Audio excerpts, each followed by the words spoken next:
Pendant 30 ans, 40 ans, je ne sais pas, j'ai planté à peu près 35 espèces nouvelles ou 40 espèces nouvelles par an. C'est pour ça que maintenant, il y en a 2200.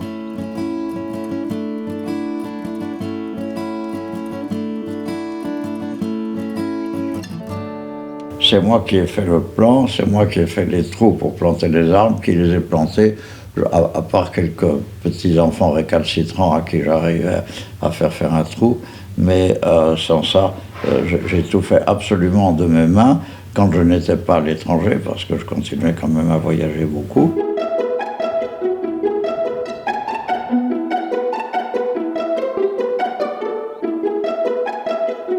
J'ai fait ce jardin par passion, pour mon plaisir. Mais enfin, j'aime partager, vous savez. Nous n'avons pendant des années pas fait visiter le jardin parce qu'il n'existait pas. D'abord, il n'y avait rien du tout. Il y avait le grand cèdre, il y avait l'allée des tilleuls, et puis il y avait un ou deux arbres qui dépérissaient. J'avais fait un tout petit jardin à Washington, j'en avais fait un plus grand et très joli sur le bord de la mer à Sydney. Et puis je me suis dit, ben voilà, je rentre en France, je vais faire quelque chose de plus important et je vais faire quelque chose qui est une des passions, un des intérêts, je veux dire, de mon existence, qui est de comprendre le monde vivant dans son évolution, dans son actualité, dans sa diversité et dans sa beauté.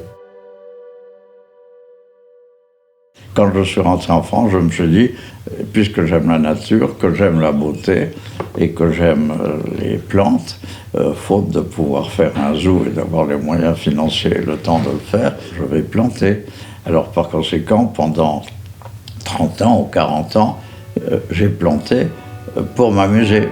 Je n'ai pas du tout cherché à faire un jardin botanique, mais pas du tout.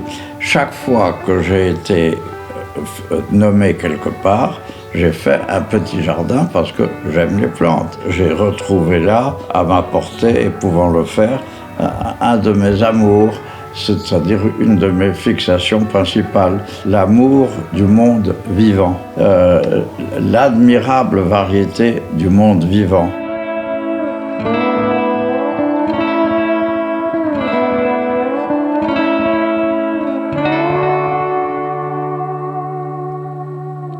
Mon inspiration, ça a été de créer un bel espace avec des plantes que j'aimais par essence et qui correspondaient à une intimité de ma part.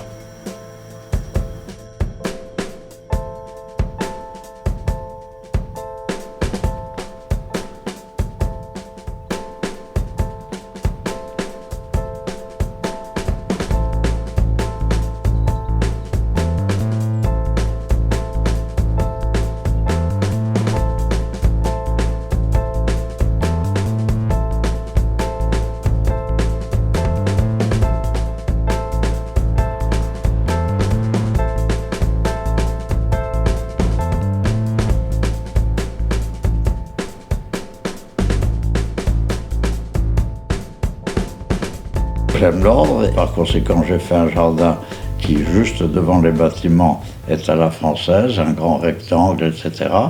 Et puis ensuite, dans le reste, c'est plutôt ce qu'on appelle à l'anglaise ou paysager, c'est-à-dire que j'ai fait ce dont j'avais envie, mais je l'ai fait en réservant des espaces non plantés pour pouvoir m'y promener avec mes amis et avoir des belles vues.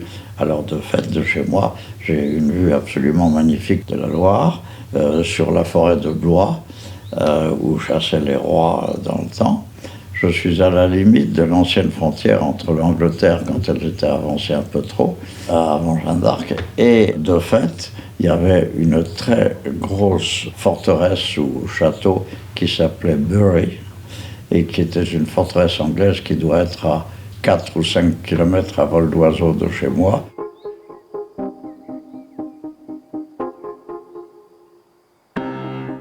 Mes plantes proviennent de France, mais beaucoup d'Angleterre. Pendant très longtemps, je les ai trouvées en Angleterre.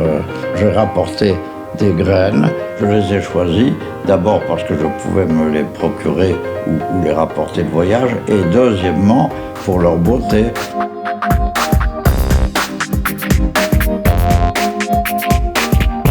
J'ai commencé par ne rien faire pendant 2 ans parce que j'ai regardé la direction du vent, la température et le sol qui étaient, Dieu merci et heureusement pour moi, très mauvais, ce qui me permettait de planter plus de plantes par mètre carré et de les regarder pousser plus lentement, mais je pouvais en mettre plus. Alors j'ai 30 cm de terre arable et en dessous j'ai de l'argile silex. C'est la fin de la bourse. À chaque fois que je faisais un trou, il fallait que je change la terre, puisque la terre était épouvantablement mauvaise. Alors, je faisais ça en gros, une fois de plus, je ne suis pas un spécialiste. Je distinguais entre les terres basiques, neutres et acides. Je faisais ça en gros. Étant donné que mon jardin, bien que je crois que ce soit l'ensemble botanique le plus important du centre à ma connaissance, j'avais un choix esthétique, pas seulement botanique. Alors par conséquent, peu à peu, il se trouve que j'ai essayé de faire pousser ce qui n'était pas très bien le bon endroit.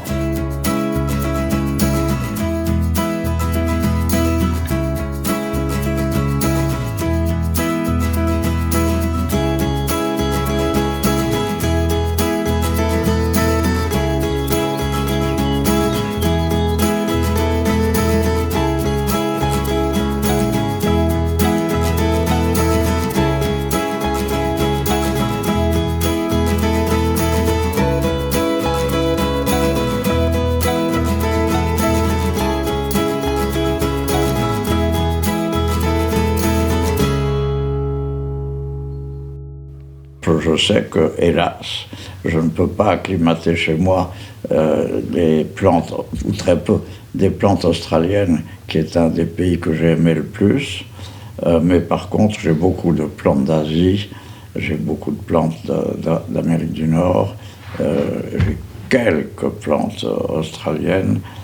Alors, si vous voulez, ce que je rapportais, c'était des plantes des pays tempérés ou limites.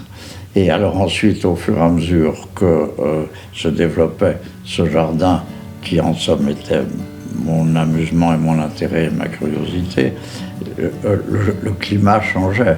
À Orchez, les botanistes qui sont passés là plusieurs fois ont été ahuris par la différence de climat que j'avais réussi à créer et le fait que je pouvais faire pousser à la fin des plantes que je ne pouvais pas faire pousser au début. J'ai planté beaucoup de feuillage, alors je ne sais pas combien j'ai des rames, mais je dois en avoir 40 ou 50.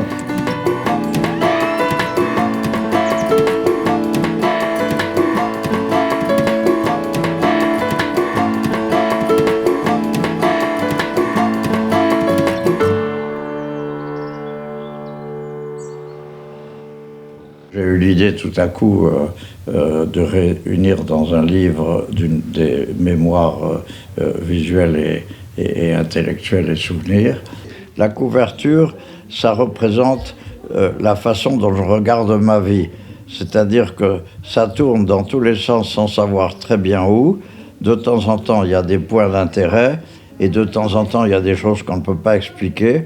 Mais enfin, en tous les cas, je trouve qu'une vie, c'est une chose qu'on ne peut pas prédire et qu'on ne peut pas mener. Enfin, en tous les cas, il y a peut-être des gens beaucoup plus habiles que moi qui savent la mener, mais moi, je suis passé d'une passion à l'autre dans toutes sortes de domaines sans beaucoup réfléchir. Mon métier est très éclaté parce que, comme l'indique d'ailleurs ce livre dans son titre, je me suis vraiment intéressé, je dirais, à trop de choses.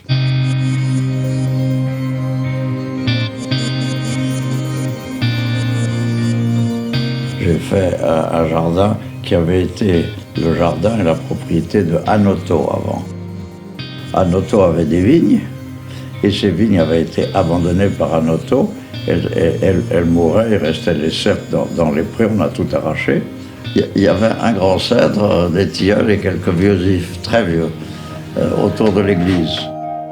Je suis très heureux d'avoir un parc qui jouxtait les restes d'une vieille église Ma femme a d'ailleurs trouvé le financement et promu la création d'une fresque maintenant très connue à l'intérieur de l'église. Par conséquent, je suis très heureux d'entendre sonner les cloches de temps en temps.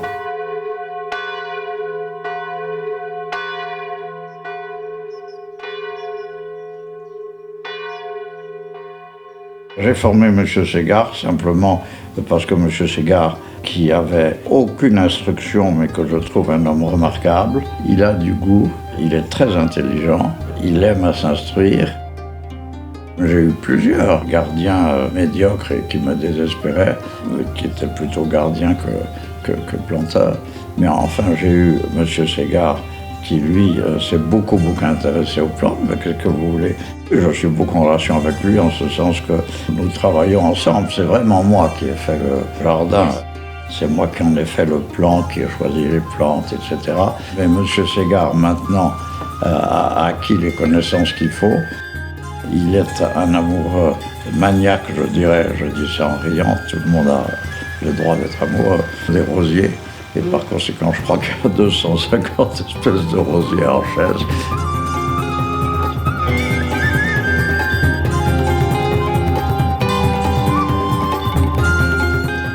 L'évolution différente doit être due à la croissance des plantes et à ce que l'entretien fait par M. Ségard est excellent.